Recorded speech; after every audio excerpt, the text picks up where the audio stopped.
మీలో ఎంతమందికి తెలుసు శాంసంగ్ కంపెనీ యొక్క అతిపెద్ద కస్టమర్ మరియు శత్రువు కూడా ఈ రెండు యాపిల్ కంపెనీయే. అలాగే మీకు తెలుసా ఐఫోన్లో ఉండే A4 చిప్, ర్యామ్, డిస్ప్లే లాంటి అన్ని రకాల వస్తువులు శాంసంగ్ కంపెనీయే యాపిల్కి ప్రొవైడ్ చేస్తుంది. ఇన్ఫ్యాక్ట్ 2019లో టెక్నికల్ ఎక్విప్మెంట్ కొనడానికి యాపిల్ శాంసంగ్కి $700 మిలియన్ పే చేసింది. అయితే దీని అర్థం యాపిల్ కంటే శాంసంగ్ కంపెనీ పెద్దదనా? కావచ్చు, కాకపోవచ్చు. ఎందుకంటే 2020 వరల్డ్ ఎకనామిక్ ఫోరం ప్రకారం మాట్లాడుకుంటే అతిపెద్ద కంపెనీస్ లిస్ట్లో శాంసంగ్ 5th ప్లేస్లో ఉంటే యాపిల్ 1st ప్లేస్లో ఉంది. కేవలం అంతేకాదు, 2020లో యాపిల్ 90.1 మిలియన్ ఫోన్లు అమ్మితే శాంసంగ్ కేవలం 73.9 మిలియన్ల ఫోన్లు మాత్రమే అమ్మగలిగింది. కానీ ఇన్ని ఫోన్లు అమ్మినప్పటికీ యాపిల్ కేవలం అమెరికా జీడిపిలో 1% మాత్రమే కంట్రిబ్యూట్ చేస్తుంది. అదే శాంసంగ్ విషయానికి వస్తే సౌత్ కొరియా యొక్క పూర్తి జీడిపిలో 17% శాంసంగ్ నుంచే వస్తుంది. అయినప్పటికీ మార్కెట్లో మంచి క్రేజ్ యాపిల్కే ఉంది. క్రేజ్ యాపిల్కి ఉన్నప్పటికీ మార్కెట్లో ప్రతి ముగ్గురులో ఒకరు శాంసంగ్ ఫోన్ని వాడతారు. అయితే ఈ శాంసంగ్, యాపిల్ రెండు కంపెనీలో ఏది బెస్ట్ కంపెనీ? ధర ఎక్కువగా ఉండే యాపిల్ ఫోన్స్ శాంసంగ్ కంటే బెటరా? ఇదే విషయాన్ని మనం ఈ వీడియోలో ఇన్ డీటెయిల్గా తెలుసుకునే ప్రయత్నం చేద్దాం. సో గాయ్స్, ఈ వీడియో చాలా ఇంట్రెస్టింగ్గా ఉండబోతుంది. అందుకే ఈ వీడియోని ఏమాత్రం స్కిప్ చేయకుండా పూర్తిగా చూసి అన్ని విషయాలు తెలుసుకోండి. ఫస్ట్ ఆఫ్ ఆల్, మన సాంప్రదాయం ప్రకారం అది పెళ్ళి కావచ్చు లేదా ఇద్దరి పగవారు కావచ్చు, ముందుగా మనం చూసేది వారి యొక్క జాతకాలు. ఇక్కడ మనం ఇద్దరు శత్రువులైన శాంసంగ్ మరియు యాపిల్ యొక్క జాతకాలు తెలుసుకుందాం.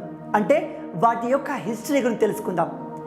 యాపిల్ కంపెనీ జాతకం గురించి మీలో చాలా మందికి ఆల్రెడీ తెలిసే ఉంటుంది. స్టీవ్ జాబ్స్ ఎంతగా కష్టపడి ఈ కంపెనీని పైకి తెచ్చాడో మనందరికీ తెలిసింది. కేవలం తన 21 సంవత్సరాల వయసులోనే యాపిల్ కంపెనీని స్థాపించాడు. 1997లో ఫస్ట్ టైం యాపిల్ పీసీని లాంచ్ చేశాడు. ఆ తర్వాత 2001లో ఐపాడ్ లాంచ్ చేశాడు. 2003లో ఐట్యూన్స్, ఆ తర్వాత 2007లో ఐఫోన్ వచ్చేసింది. 2010లో ఐపాడ్లు లాంచ్ చేశారు. అలా అప్పటి నుంచి ఇప్పటి వరకు యాపిల్ ప్రొడక్ట్స్ మార్కెట్ను ఏలుతున్నాయి. అదే మనం శాంసంగ్ యొక్క హిస్టరీ విషయానికి వస్తే దీని జాతకం కాస్త వేరుగా ఉంటుంది. మీకు తెలుసా, స్టార్టింగ్లో శాంసంగ్ ఫోన్లు తయారు చేసే కంపెనీ కాదు, ఒక నూడిల్ షాప్ పేరు. ఆ తర్వాత వాళ్ళు డ్రై ఫ్రూట్స్ అమ్మేవారు. ఆ తర్వాత 1980లో శాంసంగ్ టెలికమ్యూనికేషన్లో ఎంటర్ అయింది. అలా 2010లో శాంసంగ్ తమ ఆండ్రాయిడ్ ఫోన్ను మరియు ట్యాబ్లెట్ను ఒకేసారి లాంచ్ చేశారు. ఈ రెండు కంపెనీని చూస్తే ఐఫోన్ మార్కెట్ని గెలిచింది కావచ్చు, కాకపోతే శాంసంగ్ ముందు నుంచే ప్రజల యొక్క నమ్మకాన్ని గెలుచుకుంటూ వచ్చింది. ఇప్పుడు మనం ఈ కంపెనీ యొక్క అభివృద్ధులు, లాభాల గురించి మాట్లాడుకుందాం. కంపెనీ ఆదాయం గురించి మనం మాట్లాడినప్పుడు ఫోర్బ్స్ లిస్ట్ కంపెనీ యొక్క పూర్తి ఆదాయాన్ని మన ముందుకు పెట్టేస్తుంది. ఫోర్బ్స్ లిస్ట్ ప్రకారం ప్రపంచంలో అతిపెద్ద కంపెనీలో యాపిల్ మార్కెట్ వాల్యూ $2250 బిలియన్ 6వ స్థానంలో ఉంది. అలాగే 2021 మే వరకు యాపిల్ కంపెనీ $292 బిలియన్, అంటే 21 లక్షల కోట్ల వర్త్ మొబైల్స్ని అమ్మింది. దాంతో వారికి వచ్చిన ఆదాయం 4,75,000 కోట్లు. అదే శాంసంగ్ విషయానికి వస్తే ప్రపంచంలోనే అతిపెద్ద కంపెనీ లిస్ట్లో శాంసంగ్ 11వ స్థానంలో ఉంది. దీని మార్కెట్ వాల్యూ $510 బిలియన్. అలాగే ఈ కంపెనీ కూడా మే 2021 వరకు 14 లక్షల కోట్ల విలువ చేసే మొబైల్ను అమ్మింది. వాటిలో వీరికి వచ్చిన ఆదాయం $1,64,000 కోట్ల. ఈ ఫోర్బ్స్ కంపారిజన్ చూస్తే కాస్త కన్ఫ్యూజన్గా ఉంది కదూ. అలాగే ఇది అర్థం చేసుకోవడానికి కాస్త కష్టంగా కూడా ఉంటుంది. అందుకే మనం ఈ రెండు కంపెనీలను నార్మల్గా కంపేర్ చేద్దాం. మన Indian smart phone market share ప్రకారం శాంసంగ్ 21% షేర్తో ఆకాశాన్ని తాకుతుంటే, అదే యాపిల్ మాత్రం మన ఇండియన్ మార్కెట్లో 2% షేర్ను మాత్రమే ఆక్యుపై చేయగలిగింది. కేవలం మార్కెట్ షేర్లు మాత్రమే కాదు, శాంసంగ్ వర్క్ ఫోర్స్ కూడా యాపిల్ కంటే చాలా పెద్దది. ఇప్పటికే 2,80,000 మందికి పైగా శాంసంగ్ కంపెనీలో పనిచేస్తున్నారు. అదే యాపిల్ కంపెనీలో కేవలం 1,47,000 మంది మాత్రమే పనిచేస్తున్నారు. కానీ ఒక విషయంలో మాత్రం యాపిల్ శాంసంగ్కి చుక్కలు చూపిస్తుంది. అదేంటో తెలుసా? సేల్స్లో 2020లో యాపిల్ కంపెనీ 90.1 మిలియన్ ఫోన్లు అమ్మగలిగితే శాంసంగ్ కేవలం ఎన్నో ప్రయత్నాల తర్వాత 73.9 మిలియన్ల ఫోన్లను మాత్రమే అమ్మగలిగింది. అఫ్కోర్స్ ఇండియాలో యాపిల్ అంతగా సక్సెస్ఫుల్ కానప్పటికీ వేరే దేశాల్లో ఎస్పెషల్లీ ఉత్తర అమెరికా, యూరప్లో యాపిల్ యొక్క సేల్స్ శాంసంగ్ని ఈజీగా బీట్ చేస్తాయి. అయితే మనం ముందుగా చెప్పుకున్నట్టు యాపిల్ అన్ని ఫోన్లు అమ్మి లక్షల కోట్లు సంపాదిస్తున్నప్పటికీ అమెరికా జీడిపిలో కేవలం 1% మాత్రమే కంట్రిబ్యూట్ చేస్తుంది. అదే శాంసంగ్ విషయానికి వస్తే సౌత్ కొరియాలో 17% జీడిపి మొత్తం శాంసంగ్ కంపెనీ నుంచే వస్తుంది. యాపిల్ కంటే తక్కువ ఫోన్లు అమ్మినప్పటికీ ఎక్కువ శాతం జీడిపిలో శాంసంగ్ ఏ విధంగా కంట్రిబ్యూట్ చేయగలుగుతుంది? దీని వెనుక ఉన్న ఒకే ఒక సీక్రెట్ ఏంటంటే యాపిల్ కంపెనీ ఖచ్చితంగా ట్యాక్స్ను ఎగ్గొట్టేందుకు ఏదో మతలబు చేస్తుంది. అదేంటో తెలుసా? 2018లో యాపిల్ సంపాదన ప్రకారం దాదాపుగా $78 బిలియన్ ట్యాక్స్గా అమెరికాకు కట్టాలి. కానీ ఇంత పెద్ద కంపెనీ కూడా ఎథిక్స్ ఫాలో కాకుండా ట్యాక్స్ను ఎగ్గొట్టేసింది. ఎగ్గొట్టడం అంటే కంప్లీట్గా ఎగ్గొట్టడం కాదు, తెలివిగా ఆ సంపాదన మొత్తాన్ని ఓవర్సీస్లోనే ఆపేసింది. దాంతో వాళ్ళు పెద్దగా ట్యాక్స్ కట్టాల్సిన పని లేకుండా పోయింది. కేవలం ఇది మాత్రమే కాదు, యాపిల్ కంపెనీ 2009 నుంచి 2012 వరకు $74 బిలియన్ ట్యాక్స్ కట్టకుండా ఎగ్గొట్టింది.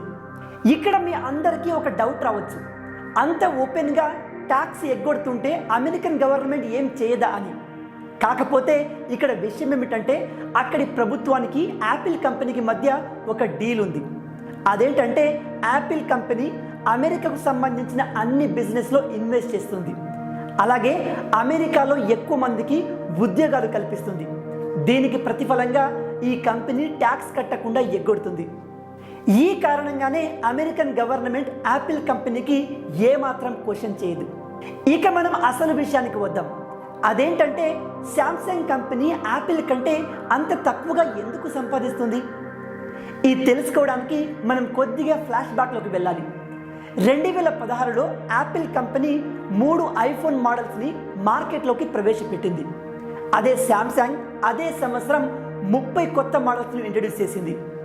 అయితే బిజినెస్ ఇన్సైడర్ ప్రకారం కేవలం 3 మోడల్స్తో యాపిల్ శాంసంగ్ కంటే 2 ఎక్కువగా సంపాదించింది. ఎలా అంటారా?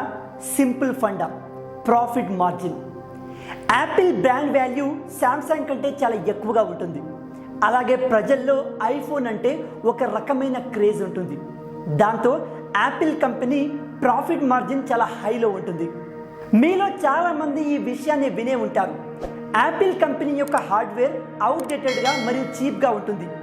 అయినప్పటికీ యాపిల్ కంపెనీ ఎక్కువగా లాభాలు సంపాదిస్తుంది. ఎలా అంటే బ్రాండ్ వాల్యూ కారణంగా. అయితే శాంసంగ్ యొక్క ప్రాఫిట్ మార్జిన్ తక్కువగా ఎందుకు ఉంటుందంటే శాంసంగ్ లాంటి కంపెనీలు మార్కెట్లో చాలా ఉన్నాయి. శాంసంగ్ మార్కెట్లో కేవలం యాపిల్తో మాత్రమే కాదు, వేరే ఆండ్రాయిడ్ మొబైల్స్తో కూడా పోటీ పడాల్సి ఉంటుంది. ఉదాహరణకి షామీ, వివో, అప్పో లాంటి వాటితో పోటీ పడాల్సి ఉంటుంది. ఒకవేళ శాంసంగ్ లాభాలు ఎక్కువగా సంపాదించాలని ఎక్కువ రేట్లకు హై ఎండ్ మొబైల్స్ మాత్రమే అమ్మడం మొదలు పెడితే మిగతా మార్కెట్ మొత్తాన్ని అప్పో, వివో కంపెనీలు ఆక్యుపై చేసుకుంటాయి. దాంతో శాంసంగ్ పూర్తిగా మునిగిపోయే అవకాశం ఉంటుంది. మొత్తంగా ఇది శాంసంగ్ మరియు యాపిల్ మధ్య ఉన్న కాంపిటీషన్ మరియు వాటి ప్రాఫిట్ విషయాలు. అయితే మనం ఇంతకుముందు చెప్పుకున్నట్టుగా శాంసంగ్ కంపెనీ ఆ దేశం యొక్క జీడిపిలో అంతగా ఏ విధంగా కంట్రిబ్యూట్ చేస్తుందో మనం ఇప్పుడు తెలుసుకుందాం. దీనికి సమాధానం శాంసంగ్ అనేది కేవలం ఫోన్ల కంపెనీ మాత్రమే కాదు, అది ఎన్నో సెక్టార్లు ఉంది. శాంసంగ్ వన్ సైడ్ ఇన్కమ్ ఏంటంటే శాంసంగ్ కేవలం తన ఫోన్స్కి మాత్రమే కాకుండా మిగతా కంపెనీ ఫోన్లకు కూడా ఇంటర్నల్ పార్ట్స్ని సప్లై చేస్తుంది. ఉదాహరణకి డిస్ప్లే పార్ట్స్, హార్డ్వేర్, ఇంకా చాలా రకాల పార్ట్స్ని మ్యానుఫ్యాక్చర్ చేస్తుంది. అలాగే నేను మీకు స్టార్టింగ్లో చెప్పాను, శాంసంగ్ యొక్క మేజర్ కస్టమర్ ఎవరో కాదు, మార్కెట్లో తన బద్ధ శత్రువైన యాపిలే. శాంసంగ్ కంపెనీ యాపిల్ ఫోన్లకి కావాల్సిన అనేక ఇంటర్నల్ పార్ట్స్ని సప్లై చేస్తుంది. ఉదాహరణకి OLED, RAM, A4 chips, flash memory ఇలా అనేక రకాల పరికరాలని సప్లై చేస్తుంది. ఫోన్ల మార్కెట్ పరంగా చూస్తే యాపిల్ చాలా పెద్దది, అలాగే అది ఎక్కువగా ఫోన్లను అమ్మగలుగుతుంది. అదే ఓవరాల్ మార్కెట్లో చూస్తే శాంసంగ్ చాలా ఎక్కువ మొత్తంలో రెవెన్యూ జనరేట్ చేస్తుంది. అలాగే శాంసంగ్ దగ్గర యాపిల్ కంటే కూడా ఎక్కువగా వర్క్ ఫోర్స్ ఉంటుంది. అందుకే శాంసంగ్ సౌత్ కొరియా ఎకానమీలో పెద్ద మొత్తంలో కంట్రిబ్యూట్ చేస్తుంది.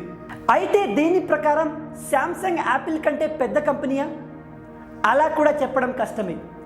రెండు కంపెనీల గురించి అంతగా తెలుసుకున్నప్పటికీ ఏది పెద్దది అని చెప్పడం కొద్దిగా కష్టంగా ఉంది కదూ.